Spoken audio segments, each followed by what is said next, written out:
अस्सलाम वालेकुम फ्रेंड्स। जैसा कि आप सबको मालूम है कि कोरियन स्टैंडर्ड ईपीएस टॉपिक की नई बुक जो है वो आ गई है, सेल्फ स्टडी टेक्स्ट बुक जिसे कह रहे हैं। और ये बुक जो है एचआरडी कोरिया वालों ने और ministry of employment and labour वालों ने उन लोगों के लिए इशू की है, पब्लिश की है कि जो लोग खुद स्टडी करना चाहते हैं, इम्प्रूव करना चाहते हैं अपनी कोरियन लैंग्वेज को। तो इस हवाले से हम देखते हैं कि इसमें क्या क्या चीज़ें हैं जिनकी मदद से हम कोरियन लैंग्वेज सीखने के अमल को और ज़्यादा बेहतर बना सकते हैं। तो पहले बुक की तरफ हम जाते हैं, देखते हैं कि बुक हमें कहाँ से अवेलेबल है, क्या प्रोसीजर है इसका। तो इसके लिए हम अपना गूगल ओपन कर लेंगे। गूगल में आप देखेंगे तो सबसे पहले आप एचआरडी की साइट पे चले जाएंगे, eps.hrd.korea.or.kr पे आप जाएंगे तो एचआरडी की ये साइट खुल जाएगी। ये साइट का एड्रेस लिखा हुआ है eps.hrd.korea.or.kr। इस पर आप क्लिक करेंगे तो ये पेज आपके सामने खुल जाएगा। पेज को आपने स्क्रॉल डाउन करना है तो यहाँ पे आपको आएगा कोरियन लर्निंग सपोर्ट। इसमें मतलब कोरियन जो सीखने के सपोर्ट के तौर पे उन्होंने एक नई वेबसाइट में आपको इन्फॉर्मेशन दी है। इस पर हम क्लिक करते हैं, नेक्स्ट पेज खुलेगा। नेक्स्ट पेज में ईपीएस टॉपिक का आ जाएगा और इसमें पूरा लर्निंग कोरियन के बारे में बताया गया है। इसमें आप देखेंगे तो आप मेन चीज़ें तो सारी वो स्टैंडर्ड जो बुक्स आपके पास पहले की अवेलेबल है उनके बारे में डिटेल दी गई है। आपने जो सेल्फ़ लर्निंग एड्स है इस पर चले जाना है। सेल्फ़ लर्निंग एड्स पे जाएंगे तो ये आपको बता रहा है कि कोरियन लैंग्वेज को इम्प्रूव करने के लिए जो और प्रोफिशिएंसी टेस्ट को क्लियर करने के लिए जो कोरियन लैंग्वेज की डिमांड है उसको पूरा करने के लिए उन्होंने एक सेल्फ़ स्टडी सप्लीमेंट्री मटेरियल बनाया है ताकि स्टूडेंट्स जो हैं उसको स्टडी कर सकें और अपनी कोरियन लैंग्वेज को इम्प्रूव कर सकें। और ये जो लैंग्वेज के लिए इम्प्रूवमेंट के लिए उन्होंने बुक बनाई है, इसको आपने ओपन करना है या डाउनलोड करना है और स्टडी करना है, इसका टेक्स्ट देखना है, इसकी ऑडियो सुननी है। तो उसके लिए आप फिर ये नेक्स्ट है ई बुक, इस पर चले जाएंगे। जब आप ई बुक पर क्लिक करते हैं तो एक नया पेज ओपन हो जाता है। इस पेज में उन्होंने जो मुख्तलिफ जो है लैंग्वेजेस हैं उनमें बुक्स दी हुई। जैसा कि आपको पता है कि जो कोरियन हैं वो मुख्तलिफ मुल्कों से लोगों को लेते हैं, जिसमें और जो लैंग्वेज यहाँ पे अवेलेबल है बुक्स में उसमें इंग्लिश है, थाई है, सिन्हाला है, लाओ है, वियतनाम की है और म्यांमार की है और उज़्बेक लैंग्वेज है, ये सारी। इसमें अनफॉर्चुनेटली जो है उर्दू लैंग्वेज अवेलेबल नहीं है, लेकिन हमने घबराना नहीं, परेशान नहीं होना। तो इसके लिए हम ये देखेंगे कोरियन फॉर इंग्लिश यूज़र्स 1 है और इंग्लिश स्पीकर्स 2 है। हम जो है इंग्लिश यूज़र्स 1 वाली बुक पे जाएंगे, व्यू ई बुक पे क्लिक करेंगे, नया पेज एक ओपन होगा और हमारे पास ईपीएस टॉपिक की बुक जो है वो ओपन हो जाएगी। तो इस बुक को हम देखते हैं कि पहले इंट्रोडक्शन के तौर पे कि इसमें क्या क्या चीज़ें हैं, किस तरह से हमें हेल्प मिल सकती है। तो फर्दर उसके बाद हम नेक्स्ट देखेंगे कि क्या क्या कुछ हम हासिल कर सकते हैं, क्या चीज़ किस तरह से हम सीख सकते हैं। तो चलें देखते हैं। पहले इन्होंने इंट्रोडक्शन दिया हुआ है अपनी बुक का। इंट्रोडक्शन में जब आप देखेंगे तो फ्रेंड्स हम देखते हैं जो फर्स्ट इसमें आता है चैप्टर, तो नहीं आप कह सकते इसको, इंट्रोडक्टरी जो पार्ट है उसमें ये बता रहे हैं इस बुक के बारे में कि ये बुक जो है डिज़ाइन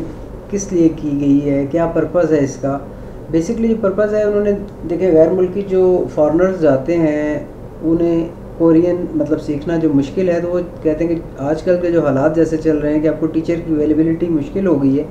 तो इसलिए उन्होंने ये बुक क्रिएट कर दी है ताकि आप इसकी मदद से घर पे बैठे भी जो आपको मतलब टाइम मिल रहा है उस पर आप घर पे बैठ के भी प्रैक्टिस कर सकते हैं। और इसके अलावा अगर टीचर्स अवेलेबल हैं तो इसको ज़्यादा ब्रीफली आपको समझा देंगे। तो देखते हैं कि ये इसमें और क्या क्या चीज़ें हैं इस बुक में। उन्होंने कहा इसमें बताया है कि this book is design to help learners in studying. ये रिवाइज्ड एडिशन जो बुक है कोरियन लैंग्वेज की, जो आपकी टेक्स्ट बुक्स हैं, ये उनके सपोर्ट के लिए बनाई गई हैं ताकि आप प्रोफिशिएंसी टेस्ट की घर पे बैठ के तैयारी कर सकें। इस बुक में जो है बेसिकली सेल्फ स्टडी मटेरियल को डेवलप किया गया है उन लोगों के लिए जो इंग्लिश स्पीकर्स हैं। तो इंग्लिश स्पीकिंग हमारा कंट्री तो नहीं है, हम लोग उर्दू स्पीकिंग हैं, तो हम कोशिश करेंगे कि इसको उर्दू में जो इंग्लिश के साथ कंपैरिजन के साथ और कोरियन लैंग्वेज की कंपैरिजन के साथ आपको इसको स्टडी करवा दें ताकि आप लोगों के लिए इजी हो सके, आप आसानी से कोरियन लैंग्वेज टेस्ट जो है उसको पास कर सकें। तो इसमें जो बुक का जो फर्स्ट पार्ट है उन्होंने बताया कि इसमें बेसिकली डिफरेंस बयान किया गया है कोरियन लैंग्वेज में और इंग्लिश में, और जिसको हम उर्दू में डिस्क्राइब करेंगे जो फर्स्ट पार्ट है बुक का उसमें। उसके बाद हम आ जाते हैं इसकी डिज़ाइनिंग की तरफ। तो वो कह रहे हैं कि ये बुक जो है एक रेफरेंस बुक के तौर पे आपने इस्तेमाल करनी है जब टीचर्स आपके पास अवेलेबल नहीं है या कोरियन लैंग्वेज इंस्टीट्यूट नहीं अवेलेबल, जैसा कि आजकल कोरोना की वजह से आपको पता है कि सारे इंस्टीट्यूट्स बंद हैं, हर तरफ लॉकडाउन चल रहा है, तो उसमें हमें ये बुक बहुत ज़्यादा हेल्प दे सकती है। और इसके अलावा हमें इस बुक के ज़रिए जो कोरियन लैंग्वेज है उसको प्रैक्टिस करने की सहूलत मिल सकती है, और इसको हम एक प्रैक्टिस बुक के तौर पे इस्तेमाल कर सकते हैं, क्योंकि ये बनाई ही बेसिकली EPS टॉपिक के स्टूडेंट्स को एग्ज़ाम की तैयारी के लिए बनाई गई है। और इसके बाद जो इसमें बताया गया है कि जो टेक्स्ट बुक है इसका जो स्ट्रक्चर उन्होंने बताया एक वर्चुअल टीचर के तौर पे बनाया, मतलब तख़य्युलाती तसव्वुराती जो उस्ताद है उसके तौर पे कि वो आपको गाइड कर रहा है। जैसे ख़ास तौर पे इन्होंने बताया कि जो की एलिमेंट्स दिए गए हैं ग्रामर के, उसमें मास्टर हंगल भी शामिल है, जो कोरियन अल्फ़ाबेट्स का यूनिट है वो भी शामिल है, और हर लेसन जो है उसको उन्होंने प्रॉपरली उसी तरह से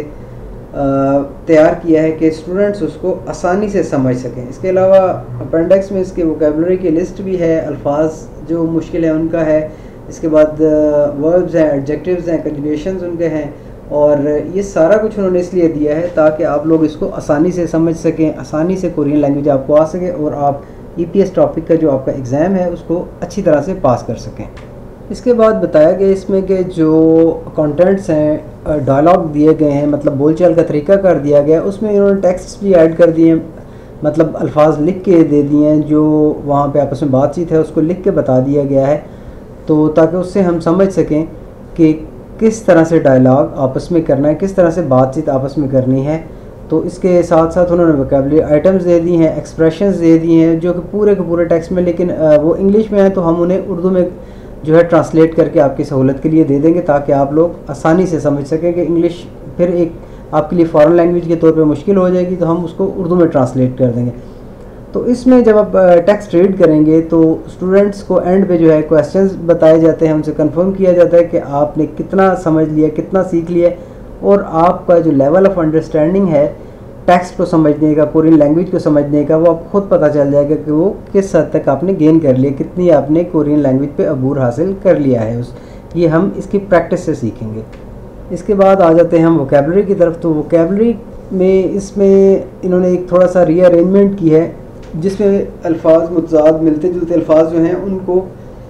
एक जैसे जो अल्फाज हैं उनको एक दोबारा से रीअरेंज किया, उनको इकट्ठा कर दिया ताकि आपका जो लर्निंग का प्रोसेस है वो आपने चूँकि जो अल्फाज मिलते जुलते हैं, तो जब भी एक लफ्ज़ इंसान के माइंड में आता है तो उससे मिलता जुलता लफ्ज़ चूँकि फौरी तौर पर माइंड जो है उसको कैच करता है, इसलिए उन्होंने ये किया है कि एक जैसे अल्फाज आपको फौरी इकट्ठे सीखने को मिले ताकि आप जल्द अज जल्द सीख सकें।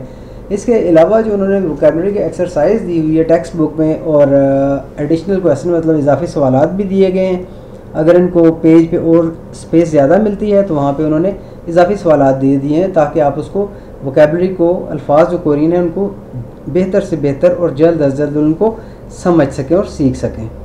और इसके बाद जो मोस्ट इम्पॉर्टेंट थिंग ग्रामर आ जाती है, जो कि हम दोस्तों के लिए काफ़ी मुश्किल है समझना सीखना, कि पहले तो कोरियन ज़ुबान को सीखें और फिर उसके बाद उसको बोलने के लिए ग्रामर का अज़ हद ज़रूरी है कि उनको अंडरस्टैंडिंग होनी चाहिए कि उन्होंने कोरियन ज़ुबान में ग्रामर का इस्तेमाल किस तरह करना है। तो इस बुक में ये भी बताया गया है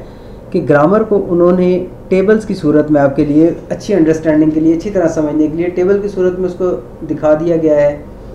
और उन्होंने आपकी जो सेल्फ स्टडिंग है उसको बढ़ाने के लिए उन्होंने उसके साथ साथ कोरियन और इंग्लिश लैंग्वेज में साथ साथ बताया है। हम इंग्लिश को स्किप कर देते हैं, हम इसको उर्दू में आपके लिए ट्रांसलेट करके देंगे ताकि आप इसको आसानी से अपनी ज़ुबान में, जो आपकी